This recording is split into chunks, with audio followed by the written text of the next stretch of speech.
So ito, mga kababayan, ang sunod natin na pag-uusapan.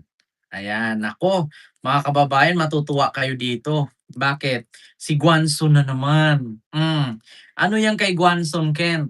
Naku, mga kababayan, ito ha. Iparinig ko sa inyo ha. Mga kababayan, itong si Guanzon ay may ano na naman, buwiniltahan na naman ni Attorney Topacio. May panibagong buwelta si Attorney Topacio dito, mga kababayan. Ako po, mga kababayan, eto na nga. Wait lang po. May buwelta si Attorney, mga kababayan. Ah, Topacio kay Guanzon. Bakit? Hindi pa daw ito senador, mga kababayan, ay kurap na. Hala, patay ka din ha. O, wala na. Mga kababayan, hindi na mananalo si Guanzon dito. Kasi bakit? Unang-una, si Topacio na nagsabi, hindi pa daw senador, kurap na. Pakinggan natin ha, mga kababayan. Si dating Commissioner Banson, ay nagbibigay tayo ng t-shirts. Yan, yes, yes, yun. Si Rowena Banson ay binenta ng yung mga t-shirt na nakalagay, mapapangiwi ka sa orap, magdagulan, pinibenta niya, ay binibenta niya. Bawa, di ko na nagbubuhay. Naisip ko, hindi naman, kakandidato ko ng senador, iba binibenta ng t-shirts. Kung mga kandidato ka lang, pera na iniisip mo, kita na iniisip mo, kaya ang isipin mo pag nandun ka na sa Senado. Di ba? Ayan. Narinig nyo, mga kababayan? Narinig ninyo ang buwelta ni Topacio. Kung sila daw gumawa ng damit, pinamigay sa mga DDS supporters. Si Rowena Guanzon, ang akala daw nila, itong t-shirt na nakasaad doon, black t-shirt na may nakalagay, mapapangiwi ka sa sarap. Hindi, mapapangiwi ka sa kurap. Yung pala, mga kababayan, binibenta pala yun. Na ang akala nila, mga DDS, ay pinamigay. Binibenta pala ni Guanzon. Kaya ngayon, mga kababayan, hello po Ma'am Bibian. Kaya ngayon, mga kababayan, sabi ni Topacio, biruin mo yan, wala ka pa sa Senado. Kita na ang hinahanap mo. Pera na ang hinahanap mo. Nako po, patay ka dyan. Ulitin ko ha. Wait lang, mga kababayan, may ads lang. Lagot ka. Ito pa lang si dating Commissioner Rowena Banson, ay nagbibigay ng t-shirts. Yan natin, yes, yes, yun. Si Rowena Banson ay binenta ng yung mga t-shirt na nakalagay, mapapangiwi ka sa orap, magdagulan, pinibenta niya, ay binibenta niya. Bawa, di ko na nagbubuhay. Naisip ko, hindi naman, kakandidato ka ng senador, iba binibenta ng t-shirts. Kung mga kandidato ka lang, pera na iniisip mo, kita na iniisip mo, kaya ang isipin mo pagka nandun ka na sa Senado. Di ba? Oh, 'di ba? Kung kakandidato ka daw ng Senador Rowena Guanzon, tapos pera agad ang iniisip mo, pera agad ang nasa isip mo, ano na lang daw ang iisipin 'pag may pondo na or nandoon na? Hala ka, mga kababayan, naku, patay si Rowena Guanzon, mga kababayan, oo.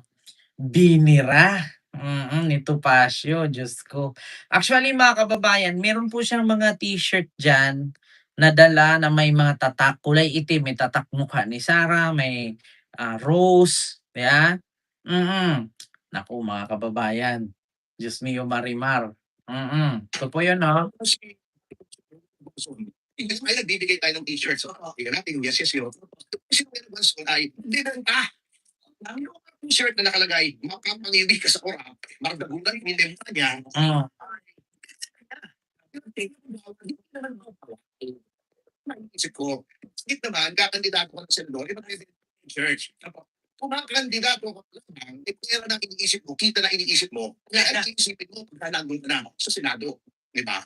Ito pa lang si dating Commissioner Rowena 'Di ba? Alam niyo na, mga kababayan, kung gano'n, wala ka pa sa Senado tapos pera na agad, 'di ba? Imbis na 'di ba tatakbo kang senador, dapat yung damit na 'yan ipamigay mong libre, 'di ba? Oo. Ang problema lang kasi, katulad nito, mga kababayan, ipakita ko sa inyo. Nasaan na ba yun? Katulad nito, ah, tignan niyo ha, mga kababayan. Katulad nito, damit. Oh.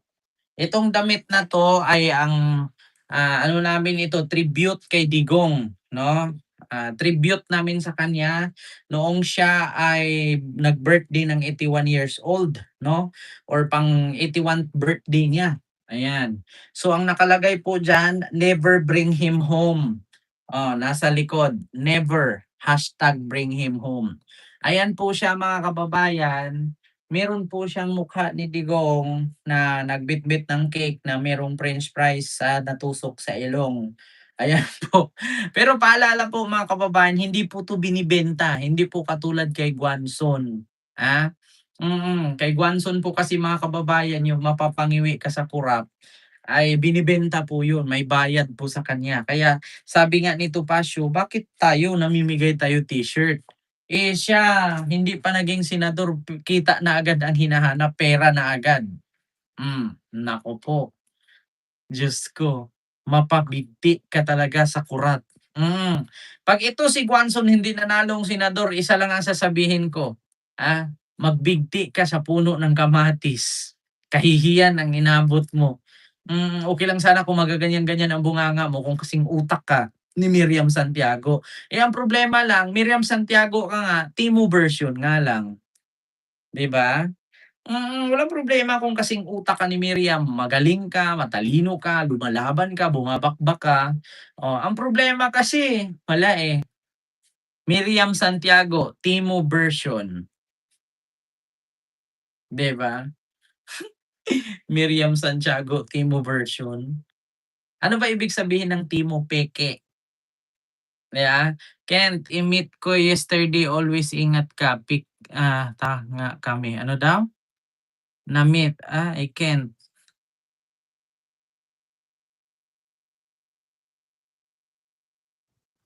Ano daw?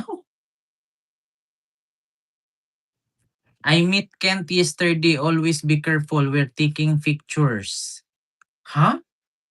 Nag-meet tayo yesterday? Paano po tayo nag-meet ng yesterday, eh, wala naman, hindi man po ako lumabas? At saka saan mo po ako na-meet, ah? I met Kent yesterday, always be careful, we're taking pictures. Ano daw? Si Mr. Aljoy. Paano mo po ako na-meet, Mr. Aljoy? Taga saan ka po ba? Kasi kung nasa Mindanao ka, mami-meet mo ko. Kung wala ka sa Mindanao, alam mo na, hindi mo talaga ako na-meet, baka ibang tao yun.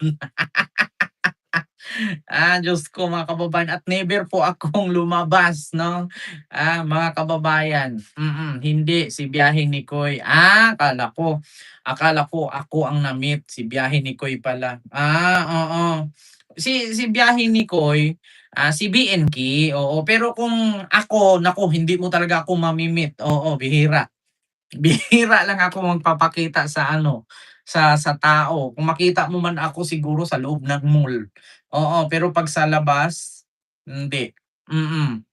'Di ba mga kababayan? So ito na nga mga kababayan, binuko na, naku, binuko ni Topacio mga kababayan, itong si Rowena Guanzon, Hindi pa daw ito senadora ay kita na agad ang iniisip. Paano pa daw 'pag naging senador na?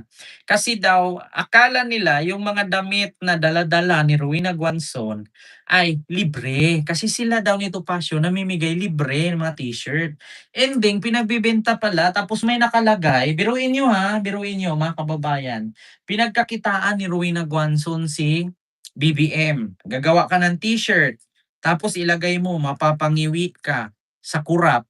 'Di ba, biruin niyo 'yan, mapapangiwi ka sa kurap tapos ibebenta mo. Hindi ka ba nahiya sa pagbebentahan mo? Eh, kung ako ngayon, sino naman ang bibili sa damit na 'yun? Sige nga, kahit ito, kahit ito, walang bibili nito. Mm. Sino ba gusto mong bumili ng ganyan ang hitsura, ang bitbit ng cake tapos may french fries sa ilong? Oo. Ikaw magbenta ka ng damit, ang ilagay mo dun sa damit nakasulat, "Mapapangiwi ka sa kurap." Eh, sino bibili nun, 'di ba? Sino bibili nun, sasabihin dun nakaukit, "Mapapangiwi ka sa kurap." Ginamit pa si PBBM para pagkakitaan. Putang ano yan, pangpondo sa eleksyon? Walang pera? Akala ko ba may Gucci ka? Akala ko ba meron kang Rolex? Akala ko ba mayaman yung angkan ninyo? 'Di puga ka, nagbebenta ka pala t-shirt, hayop ka, lintian ka. Akala ko ba mayaman kayo?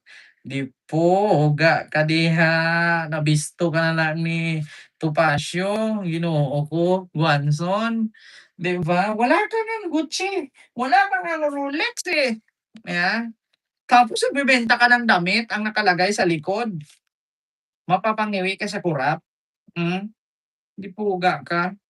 Tapos siguro yung damit yan magkano lang kumpra niya yan doon sa mall, sa Uniqlo, ay sa Uniqlo, mas mahal nga Uniqlo 700 nga isa, eh, 790 o 530. Oo, baka nga bili lang niya yan doon sa mga garments na tatlo 100, tapos ipa-print mo lang sa halagang 50 bawat print, tapos ibebenta mo ng tag 350 isa, eh, di putang ina 300 tubo mo. 'Di ba 350, magkano lang naman yung print, oh, sabihin mo 200 ang tubo, putragis na 'yan mga kababayan. Tapos sasabihin mo mapapangiwi ka sa sarap, gagamitin mo pa yung ganyang salita para makabenta ka. Eh, kung masid 'yan, kung masid nakalagay niyan bibili ako, kasi alam niyo naman mga kababayan yung masid, kay Gio Ong, oo, tinatangkilik ng tao kasi nga makapamilya si Gio, mm. So, bibili ako pero yung ganyan mapapangiwi ka sa sarap, wala yan, sa kurap, wala yan mga kababayan. Bakit ako siguro puwede man siguro ako magbenta ng t-shirt 'no, yun nga lang mahal. Kasi bakit, Uniqlo ang tela, eh. Tapos ang ilagay ko sa likod, "Sino si Mary Grace Piatos? Lalabas na kaya siya? Abangan." Ang Mary Grace Piatos ni Inday Sara, 'di ba? Naku mga kababayan, ayan na sabi nga ni Topacio, biruin mo 'yan hindi ka pa senador, nagaganyan-ganyan ka na, kita na ang nasa isip mo. Paano kapag nasa Senado ka na, naku magnakaw 'yan, 'di ba? Diyos ko po mga kababayan, oh. Sunod, naku mga kababayan, eto tapos na tayo diyan kay Guanzon, animal na 'yan. Akala ko ba naman, para sa taong bayan yung may pa-t-shirt pa siyang tinaas ganyan, akala ba naman ng mga DDS libre, yung pala binibenta. Diyos ko, sino ba naman bibili? Susuot ka niyan mamasyal ta's nakalagay mapapanguwi ka sa kurap, eh, paano kung masalubong ka niyan ng mga DDS, ng mga loyalista niyan, mabugbog ka di oras. 'Di ba? Oo, Ma'am Ashley Kate, 'di ba ikaw biruin mo, nakasuot kang damit ganyan ta's nakalagay sa likod mapapangiwi ka sa kurap, 'di ipag nakita ka ng mga loyalista niyan mapagsabihan ka agad DDS, bakit? Kasi DDS lang naman ang sumusuot ng ganyan, pero kung sumuot ka na, "Sino si Mary Chris Piatos? Lalabas na siya, abangan, may magbabalik." Hmm, 'di ba? Ibig sabihin loyalista at kakamping kang may suot nun, sino si Mary Chris Piatos. Pero kung ang nakasuot diyan ay mapapangiwi ka sa kurap, putang ina DDS yan automatic. 'Di ba mga kababayan, kapag ka may nagsuot ng ganyan, mapapangiwi ka sa kurap. Putang ina, aawayin ka talaga ng mga loyalista sa jeep na magnasalubong ka. Naku, DDS ang may suot yan. Kasi kung loyalista ka at kakamping, ayaw naman magsuot ng ganyan ang loyalista at kakamping. Alam niyo kung bakit? Propesyonal lang, eh. Diyos ko naman, gagala ka sa mall tapos ang nakasulat sa likod mo, mapapangiwi ka sa kurap. Putang ina, mabugbog ka talaga. Kakahiya, 'di ba? 'Pag ako ganyan ayaw kong bumili oy, Diyos ko po, mapapangiwi ka sa kurap. Ang pangit kaya ng gano'n, okey lang sana kung ilagay mo, Mary Grace Piatos, o at least wala kang ano, wala kang binigkas na pangalan, walang malalim na salita, Mary Grace Piatos lang. Mm. Yung isa diyan mapapangiwi ka sa kurap, naku mahirap 'yan.